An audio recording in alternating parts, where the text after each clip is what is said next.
Hello students, welcome back to the biology class. In the last class we learned about the cytokinin as well as gibberellic acid. Before we move on to the next topic, I wanted to just suggest you something.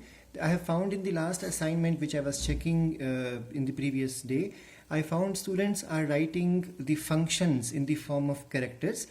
Please go through the dictionary, you will find the meaning of character is that it is something like property. So many students, not all, but many students happen to write functions in place of their properties or character.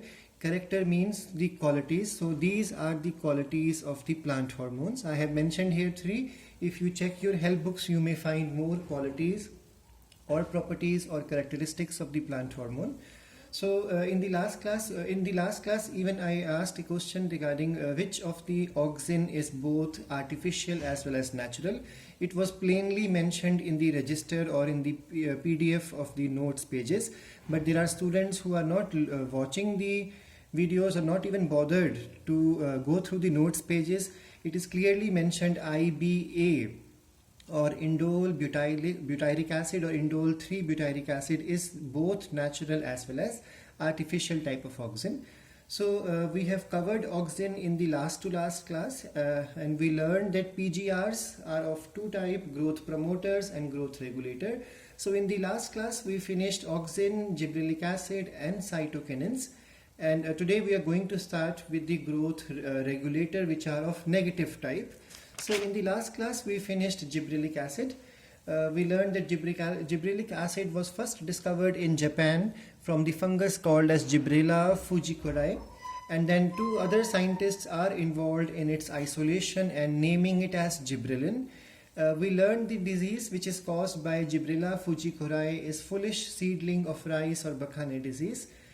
We learned that there are hundreds of types of gibberellic acid known today.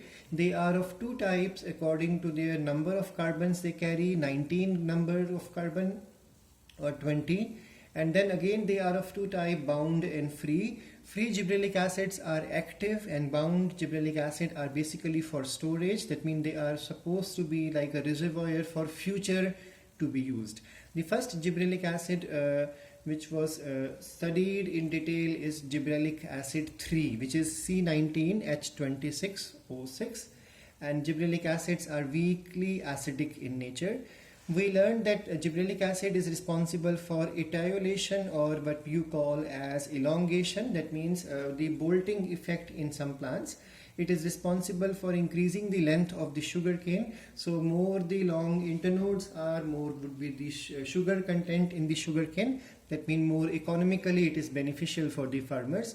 We learned that if gibberellic acid is applied to the short plants, they quickly undergo elongation because of elongation of their internodes. So even genetically recessive or short plants can also be made to grow into tall plants with the application of gibberellins. We learned in the last class that the gibberellin is responsible for seed germination because it activates the hydrolytic enzyme or what you call as digestive enzymes. So metabolism becomes faster, food mobilization becomes faster. So that's why gibberellic acid is responsible for seed germination. That means breaking the dormancy of seeds as well as breaking the dormancy of the buds. It is also responsible, and it has been found to be applicable to induce parthenocarpy. Okay, one more thing. In the last assignment, I found students simply copy things from the registered notes which I have given. You are supposed to mention the statements also side by side. So don't do assignment just for the sake of doing it. Take pleasure when you are writing these answers. Try to understand the subject carefully. So when you say parthenocarpy, make a statement what is parthenocarpy. So seedless fruits are called as parthenocarps, and such fruits formation process is called as parthenocarpy. Then we also learned that gibberellic acid is able to replace cold treatment in some of the plants, and this cold treatment is called in biology as vernalization. Some plants, basically biennial plants, which cover their life in 2 seasons, will always have exposure of winter in between. So such plants need winter to start flowering in the next growth season.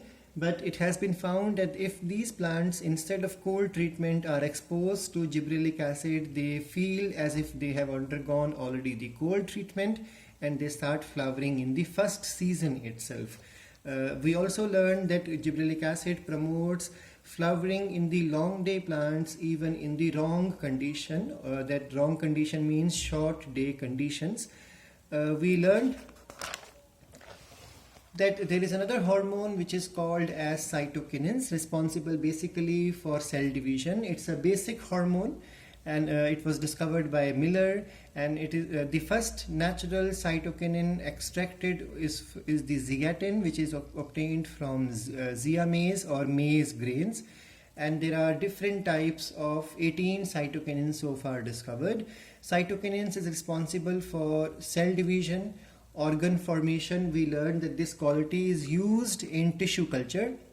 So whenever tissue culture is performed, if the amount of cytokinin and auxin is similar, then there is no morphogenesis, or you can say there is no differentiation of tissue, only the mass of number of cells will increase. But once the concentration of auxin and cytokinin is modified, so if the auxin is more, root development starts, and if the cytokinin is more, shoot development will take place. We learned in the last class that apical dominance, which is caused by auxin, can easily be subdued with the help of the cytokinins application. So cytokinin is able to counter apical dominance, and under the influence of cytokinin, the lateral buds will become active and branches will start developing. We also learned that cytokinin has a control over sex expression, so it causes femaleness in certain plants, and it also promotes chloroplast development. So more chloroplast means later will be the falling of the leaf and all. So it also controls opening of the stomata. We learned that it causes delay in the falling of the structures, which is called senescence, and this was explained by Richmond Lang, so it is also called as Richmond Lang effect. It helps in breaking dormancy. It induces flowering in some plants like Lemna and Wolffia. These are the smallest angiospermic plants. And then we also learned that it also promotes transport through phloem.